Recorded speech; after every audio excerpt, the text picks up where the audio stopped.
Hello guys, welcome back to my channel. আজ আমাদের dragon গাছের ফলটি পেকে গেছে।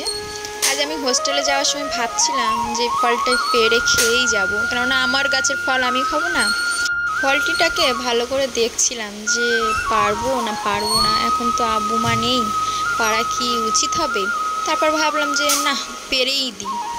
ভালো করে দেখছি যে পেকেছি না পাকিনি। কিভাবে ভাঙবো, টানছিলাম উঠছিল না, পাক দিলাম তখন দেখলাম ভেঙেই গেল। দেখতে পাচ্ছেন ফলটি কতটুকু সাইজ, ছোট হয়েছে তা কি হয়েছে, গাছের প্রথম ফল খেয়ে না যেতে পারলে হয়, তো আবার আমার গাছের ফল।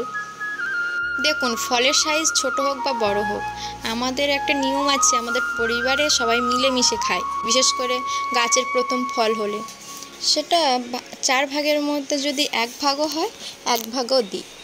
আমরা খুব একটা বেশি খাই না, খাওয়ার প্রয়োজন নেই, কেননা গাছের প্রথম ফল লোভ করে কি হবে? যতই লোভ লাগুক, বাড়ির মানুষকে সবাইকে দিয়ে খেতেই হবে। এদিকে দেখতে পাচ্ছেন ছোট ছোট ফলও হচ্ছে। জানি না আগের মতন এগুলো ঝরে যাবে কি না, তাও আল্লাহর কাছে দোয়া করব ফলগুলো যেন ভালোভাবে বড় হয়। এদিকে ফল না হতে হতে এই দেখুন, ফুলেতে পিঁপড়ে পুরো ভর্তি হয়ে গেছে। আগে যখন আমার ফার্স্ট ফল হয়েছিল তখনও এরকমই পিঁপড়ে ছিল।